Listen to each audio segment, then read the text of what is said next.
Olá, alunos! Então, dando sequência às nossas aulas, tratando sobre o diodo não polarizado, agora sem polarização, aplicando uma tensão ali de 0 volts.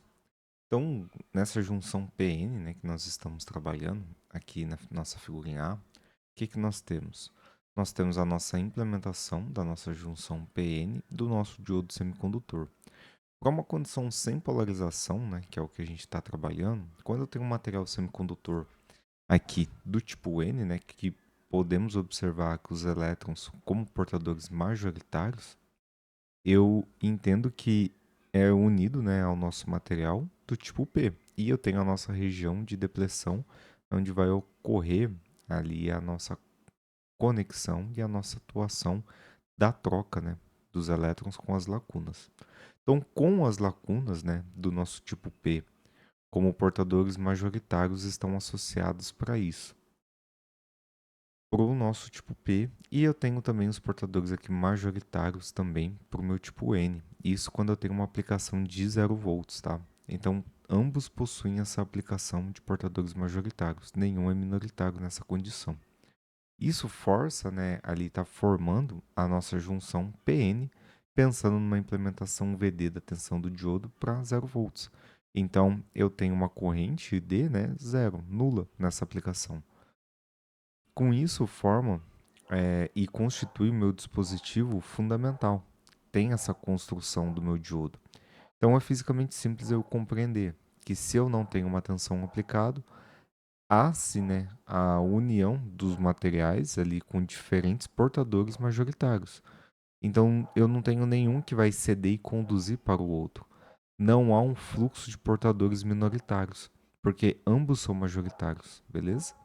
Então, essa simplicidade, né, dessa base é o que vai remitir à constituição do nosso diodo aqui quando eu olho para essa aplicação sem polarização de 0 volts. E se eu observar aqui na minha região de depressão, o que está acontecendo? Após a união do material, vai ocorrer a difusão dos portadores. Então, eu tenho os meus elétrons, né, no meu material do tipo N, que estão difundindo-se para o meu material do tipo P, e as minhas lacunas do meu material do tipo P se encontram difundindo para o meu material do tipo N. Só que quando eu tenho lacunas do meu material do tipo P, ou aqui relacionando, né, a esses elétrons e lacunas que se encontram, vai ocorrer uma recombinação. Então, elimina-se os portadores livres próximos da minha interface. De sequência, isso acontece da minha região, da minha proximidade aqui da junção, é esses portadores móveis. Então, os íons positivos que eu tenho fixos do meu lado do tipo N, e eu encontro também íons aqui negativos para o meu lado do meu tipo P. E essa região, então, é minha região de depressão. Ocorre essa unificação, tá, do meu material. Lembrando, para a minha condição sem polarização, para uma tensão de 0 volts, eu tenho esses portadores, né, majoritários para ambos os lados. Então, eu tenho essa estrutura elétrica do meu diodo, que quando eu conecto os meus terminais, o meu material tanto do tipo P quanto do meu tipo N, obtém ali um dispositivo para configuração, então, do meu chamado diodo. Então, existem três possíveis condições de operação, que é o que a gente vai passar a estudar ao longo das aulas. Nós temos a polarização direta, a reversa, né? E sem polarização, que é essa nossa condição aqui para uma tensão de 0 volts. Só para a gente lembrar, quando eu falo e apresento o termo polarização, estou me referindo a uma aplicação de uma tensão externa no meu dispositivo.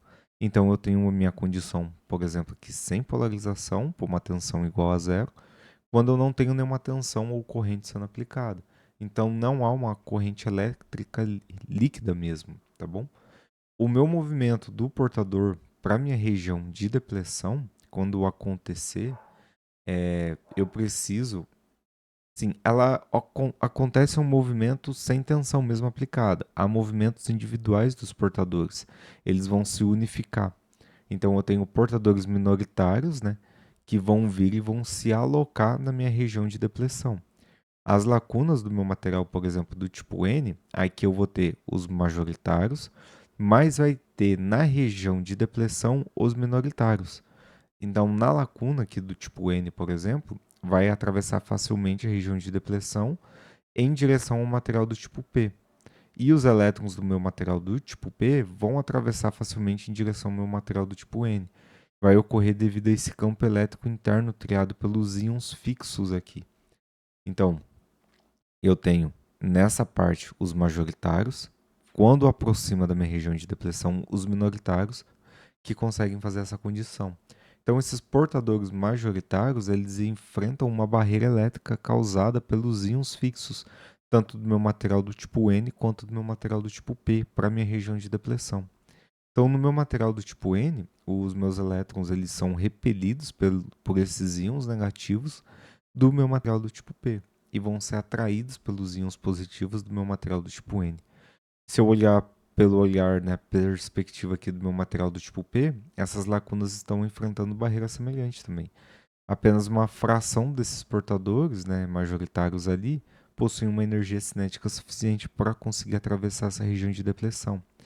Isso para uma condição sem polarização. Então, isso me traz um equilíbrio dinâmico mesmo.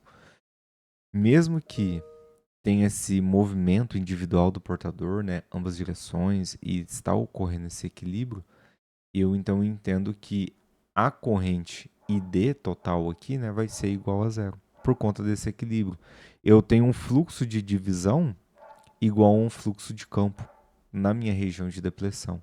Então, o meu resultado físico fundamental, né, na ausência de uma polarização externa, que aqui a ausência é VD igual a zero, ocorre esse equilíbrio para a minha região de depleção.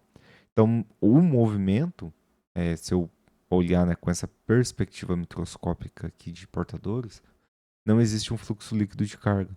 Então, a minha corrente é nula. Então, a conclusão e a finalização do que a gente consegue entender para a nossa configuração do diodo não polarizado aplicando uma tensão igual a zero é que se eu tenho uma junção PN e ela é formada por uma polarização externa, eu tenho então o movimento. Se eu vir a aplicar uma tensão, vai ocorrer um movimento. Como não tem uma aplicação de tensão, não há uma excitação externa, então a minha junção de depleção vai estabelecer um campo elétrico interno na minha região. Então eu não tenho um fluxo líquido, tá bom? Do deslocamento desses elétrons ao longo da minha perspectiva de condução. Na nossa figurinha B, então, a gente consegue ver essa representação, né, tanto do nosso diodo aqui, e essa figurinha C mostra essa troca dos fluxos de portadores.